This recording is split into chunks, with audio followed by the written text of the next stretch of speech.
Welcome to Monday mornings here on WICR. I'm Matt Ricker. I'm Kate Adriani, and we're back from Thanksgiving break. Yeah, I can't believe it. We both knew that it was going to go so fast. It was such a tease. It really was. It was such a short break, and it's like you have so much to do. Like the amount of homework. I didn't have a ton of homework to do over Thanksgiving break. Yeah. I mean, so it wasn't bad for me where I could take time and spend time with family. But I know, like, one of my roommates had 4 papers to write. The other one had 2 papers to write. So it's a lot of work that they have over break. And it's like, when do you spend time with family? When do you do family, like, traditions? Like, Right. I know a lot of people went out and got Christmas trees already this week. Yeah.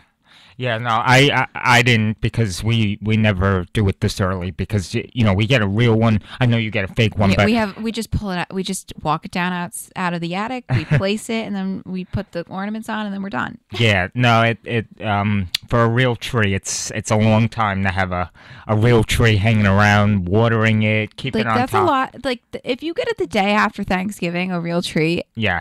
I'm sorry, but you have to water that from like the 25th till like after Christmas, because nobody takes their tree down till after Christmas or New Year's. A lot of people take it out during New Year's. I'd say we probably take it down, I'd say, by the second week in January. Yeah, we sort of do the same thing. It's just, it's like when we have time, when, when do you have time to take down the tree? When everyone's there so they can help put everything away. I hate putting stuff away, putting the ornaments back in the boxes. Oh, I'm just like, I say this to my sister here. I'll take the ornaments off and you box them. That never happens, but no, I really don't help. When we put up the Christmas tree, I normally sit there and say I want these ornaments on the tree, and then I go leave and I do something else. But it's because I put all the ornaments on one side of the tree, and then my mom's like, Kate, the tree's going to fall over, so you have to spread them around the tree. That always happens. And getting ornaments in the back of the tree, that's always a challenge. But I'm like, Mom, no one sees the ornaments in the back of the tree, so I don't understand why we have to put them back there. But she's like, Kate, it evens out the tree. And I'm like, okay. But otherwise, I mean, did you have a good Thanksgiving? I did, yeah. Ate lots, as always. Oh, yes. I felt so fat after Thanksgiving. Like, I ate so much. And I'm so upset because, normally on the weekends I'll go to the gym, early in the morning. Not one day did I go to the gym, and I'm very disappointed in myself, but I was just too tired and too lazy. I think after Thanksgiving, I think you can, like, take a break and take a pass on that one. Like, it's Thanksgiving, like, there's family time. I mean, that's true. Yeah, I had my cousin from Boston. He was here for the weekend, so it was nice spending time with him. We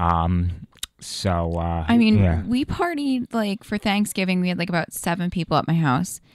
Then Friday, we had our family friends come over, and that was 17 of us. And because they have, kids and their spouses, and so all together, I think all of us was 17 people. And we had a big filet mignon, and we had potatoes and shrimp. Nice. And it's like all this food after you just ate Thanksgiving yesterday. We had 4 pies because you didn't have enough pie the day before.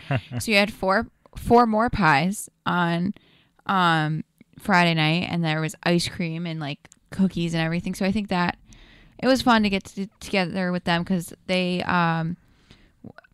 David and Lauren live in DC. Okay.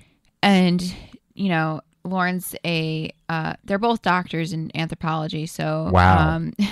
Or is it archaeology? It's one of the two. I mean, she did her study in Ethiopia, so she's a professor at American University. And then Kathy and Stan and their kids live in Maine. So it's fun that we all this is like the one time a year that we get to see each other, because everybody's spread out all over the place. That's nice. So it was nice to get together with them. Yeah. And I think that was also a good thing. And then, I mean, Thanksgiving Day, there was football and stuff on. So, and I know there was bunch of news this week. Yeah, I'm telling you. Yeah, I just keep seeing it pop up, and I'm like, oh my God, this election stuff doesn't stop. I know. It's even though can you believe it?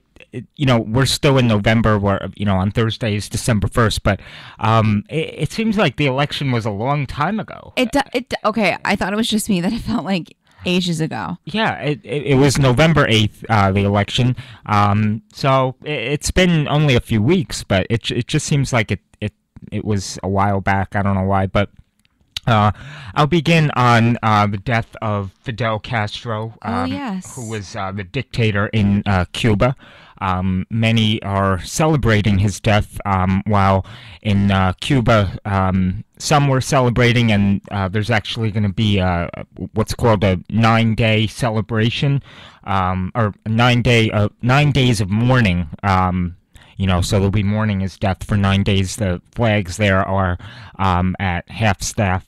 Isn't his brother in power? I think his brother is in power. I think that's what my mom told me. I'm not sure. I mean, I I didn't hear anything more on like who will be taking over. I think I think his brother took over a while ago because Fidel wasn't like mental. I don't know if it was like. Oh yeah, no. The person before Fidel was the father. So I think his brother is now taking over. Yeah, and I think my mom told me that his brother is supposedly stepping down in a year, and I'm like, okay, so who are they going to put on? Yeah.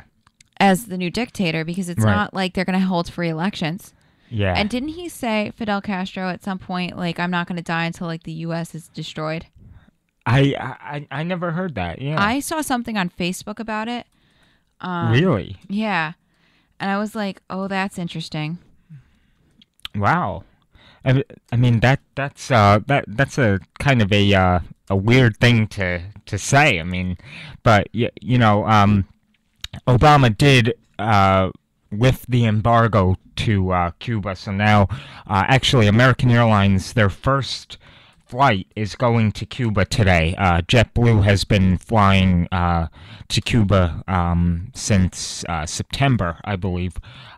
So the U.S. is slowly but surely repairing relations. That their relationship has been rocky since the Kennedy era, when the Cuban Missile Crisis, when they pointed missiles at the direction of the United States. And, people don't realize that Florida is only 90 miles from Cuba. Yeah. So that's not... See, the thing that I told you just about, it said it was false that he said that.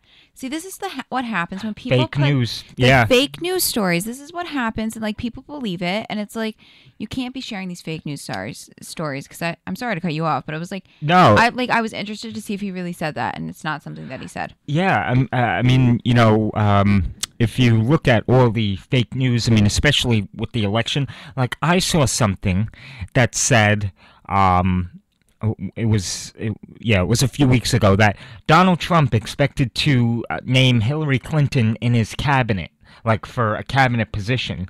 And then I clicked on the story I was like, this can't be right. And then when I clicked on the story in the body of below the headline, it said, haha, just a tease. So, see, but if I had not... People can't do that. But if you didn't click that... Yeah, exactly, because all I saw was the headline, Donald Trump to name Hillary Clinton, blah, blah, blah. I would have, if I hadn't clicked on that, I may have shared that. Right. And then that gets spread all around the place. I'm sorry, but that's just not right. It really isn't. But and then also, so yeah, that's my first headline, that Fidel Castro has passed away. He was 90.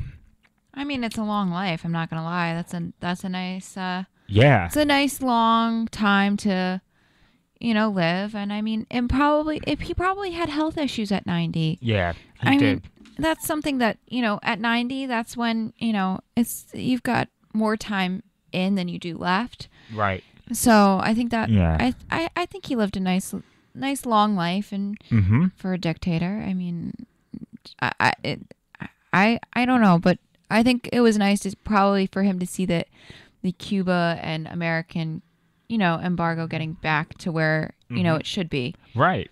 I think probably that was something that hopefully made him happy before he passed away. And so the next thing I have is, I was telling you about this last night, the Wisconsin recount. the recounting of votes. So this article is according to The Hill. So for those of you that didn't hear over the weekend, but Green Party candidate Jill Stein. I don't understand why she needs to throw a fit. I'm sorry. Yeah, I don't either. She's a third party. She's a third party. It's not like she got a lot of votes. Yeah, and so now she's calling for a recount because she believes there was like voter fraud and stuff like that. But so it says here in the article that Wisconsin will now officially recount the presidential ballots as soon as this week. And she's also pushing for recounts in Pennsylvania and Michigan as well. Why? Because she didn't win? I don't know. Like, those are, I'm sorry, who won those? Wisconsin went to Trump, right? Yes. And Pennsylvania went to Trump as well. Mm-hmm. Okay, I can understand, but why do you need to recount it? And, he I just don't understand. Trump put out a tweet. He put out a tweet. Of course he did. That's his primary. That's his primary source of communication. Oh my goodness! He could have put out like an actual statement, a press release. He could have put out a press release. Could have done that, but no, we used Twitter. But so he said, in addition to winning the Electoral College in a landslide, I won the popular vote. If you deduct millions of millions of people who voted illegally, end quote. But the president-elect doesn't have evidence of that. I'm sorry. How do you vote illegally? You have to, like, when I had to fill out my thing. No, but because what he's referring to is people vote as dead people, so they'll vote like for themselves, and then some people will go back another time and vote as like a dead person. Yeah. That's just not right. It happens. Sorry. It's a serious issue in some states because like their death isn't reported or something, and then they stay on the voter registration list, and then people can just go and. I'm sorry, but when I die, I want my name off the voter list. So no one does that with my name. No. So that's really what he's referring to, and also like illegal immigrants who voted and they weren't supposed to. But I mean, he that's no solid evidence. I mean, I'm sorry, you don't have solid evidence of that. Yeah. I mean, but you've got to then really dig into the people who actually are dead and who are not dead. Right. That's something you really, really have to look into. It's not. Mm-hmm. You can't just make those snap judgments and it's just okay. And he could have handled this very, very differently. Yeah. This is, I think, what a lot of Americans have a problem with him doing is going to Twitter and not doing the normal press release and saying, okay, well, why don't we let's do a press release. I'll say this and then we'll do, instead of going straight to Twitter. I think that's where many Americans have a problem with. Yeah. Because that's what I've been seeing on Facebook and stuff of, oh my goodness, he keeps just putting out these tweets. And I think a lot of people like really believe that he's just a horrible person, and you really have to have the benefit of the doubt with him. Like, I'm sorry, but you have to say, okay, well, he is president-elect.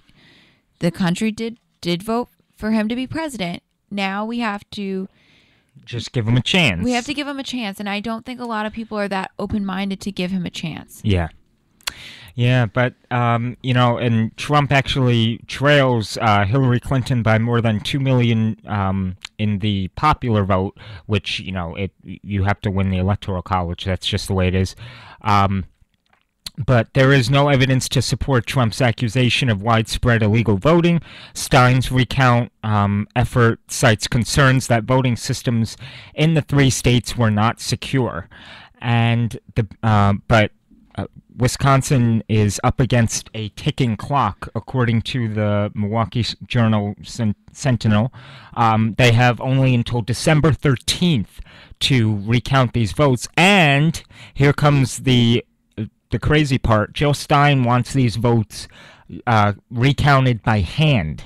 So every precinct, town, city, everything. So they now have to drop everything for her? Well, no, I read somewhere else that, it'll be up to the local officials, to recount everything.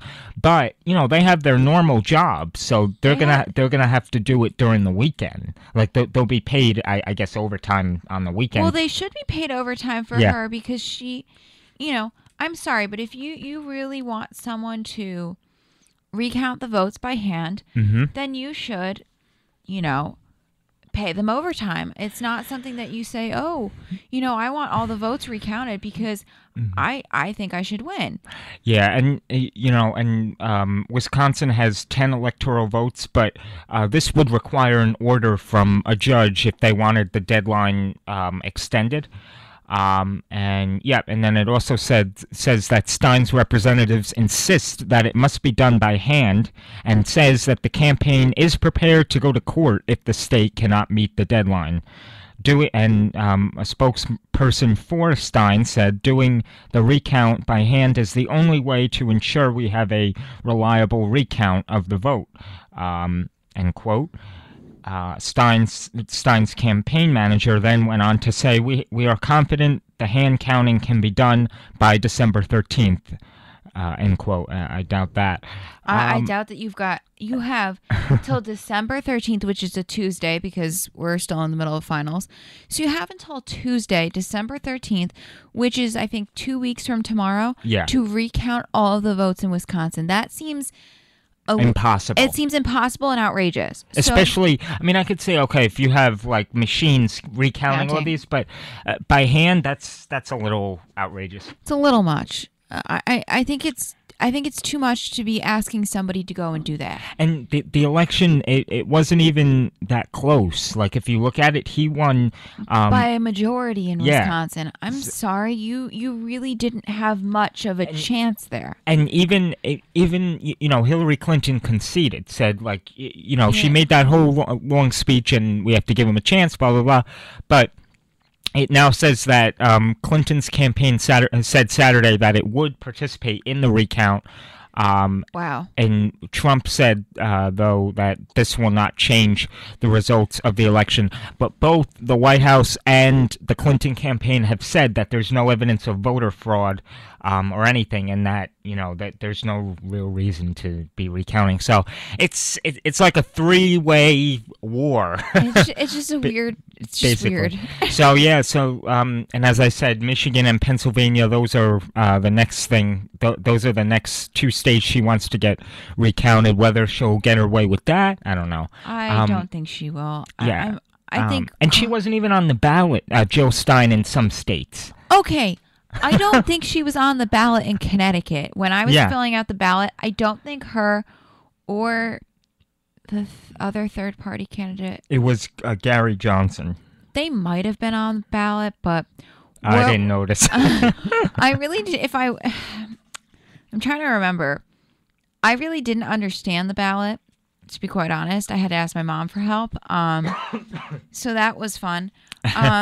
Because I didn't understand why in Connecticut some people were running in two different parties. That happens. For the same position. Yeah, so that happens. I was a little confused by that. So if they were on the ballot, I probably didn't notice. I think they might have been in Connecticut, but I don't think they got any votes. Yeah. I think she only won not even 1% of the vote in Wisconsin. So I don't understand why she's asking for a recount. A lot of people are asking the same thing. But we'll have to wait and see what happens with that. But So, but now I'll just give a quick update on. Oh, my mom did text me. She said yes, they were on the ballot in Connecticut. Thanks, Mom. Oh, all right. Yeah, I can't remember. I think they were on the ballot in New York. But yeah, now I have just a quick update on Donald Trump's cabinet picks. So for Commerce Secretary, he now has Wilbur Ross. This requires a Senate confirmation for Commerce Secretary. And he's an investor whose fortune is estimated by Forbes to be around $2.9 billion. Mr. Ross has said that the United States must free itself from the, quote, bondage of bad trade agreements, and advocated threats to impose steep tariffs on China. So that's Wilbur Ross. That's the incoming Commerce Secretary, pending Senate confirmation. As for Education Secretary, this also requires Senate confirmation. He nominated Betsy DeVos. I hope I'm saying that right. And she is the former chairman of the Michigan Republican Party and an education advocate who is a passionate believer in school choice. She's against Common Core and standardized testing. So that'll be interesting to see there. And her responsibilities will be curriculum research, development, and education aid to state and local governments. So we'll have to see what happens with that. There's been controversy surrounding her appointment to this position because she has no school or teaching experience. Moving on to UN Ambassador, Donald Trump has nominated Nikki Haley, the governor of South Carolina. She is the daughter of immigrants from India, and she was a prominent and frequent critic of Mr. Trump early in his run. Again, Nikki Haley for UN Ambassador. So she'll be second to the Secretary of State, and she'll be the United States ambassador to the United Nations and will be the primary face of America to the world, representing the country's interest at the Security Council on a host of issues, from the Middle East peace to nuclear proliferation. That position also requires Senate confirmation. Let's see. Next one is Housing and Urban Development Secretary. He nominated Dr. Ben Carson, and he is a former neurosurgeon and presidential candidate. Mr. Carson has said he does not want to work in the government, and it is not clear whether he has accepted the offer. This position oversees fair housing laws, the development of affordable housing, and access to mortgage insurance. As a real estate developer, Mr. Trump is very attuned to the tax breaks for housing development. So again, Dr. Ben Carson, and for Housing and Urban Development Secretary, again, requires Senate confirmation. So do a lot of these positions require Senate confirmation? They do, yeah. Just a few of them, like in his inner circle, they don't, like Steve Bannon and Reince Priebus, his Chief of Staff and senior White House counsel, those he has the ability to just take in, and he did appoint those. And then the other two, CIA Director Mike Pompeo, hope I'm saying that right, and so he nominated him for that. Again, requires Senate confirmation. Attorney General Senator Jeff Sessions from Alabama, and that also requires Senate confirmation. This one doesn't. White House National Security Advisor Mike Flynn, he's a retired Army Lieutenant General and former Director of the Defense Intelligence Agency. General Flynn has been outspoken about his view of the threat of Islamic militancy, and was a supporter of Mr. Trump during his campaign. So that is all as of right now for his cabinet picks. As for Secretary of State, that is still up in the air. They've been talking a lot about that. There are 6 possible contenders for that position. We have John Bolton, a former United States ambassador to the United Nations under George W. Bush; Bob Corker, senator from Tennessee and chairman of the Senate Foreign Relations Committee; Rudy Giuliani, former New York mayor, who campaign officials say is a leading contender for the job; and then a few others. Zalmay Khalilzad, I'm sorry, that's not the right way to say it, but he is the former United States ambassador to Afghanistan. David Petraeus, the former 4-star Army general and director of the Central Intelligence Agency, who resigned amid a scandal involving the mishandling of classified material. And finally, Mitt Romney, the former Massachusetts governor and the 2012 Republican presidential nominee. So there's been a lot of division between who they're going to pick in the campaign. But of course, Secretary of State is a big job, and it requires experience in foreign policy, and it's a very challenging job these days trying to get all the countries on board with the different proposals that the United States has. So that is all according to the New York Times, and we'll have to see what he picks, and come January to see if all these people are confirmed, because if not, then he'll have to pick someone else, if someone isn't confirmed. But that's all the news for today. A big news morning after Thanksgiving weekend. Yeah. So when we come back, we'll have some sports. Kate will have some sports for you. Yeah. So stay with us. Thanks as always for joining us on Monday mornings, and we'll be right back.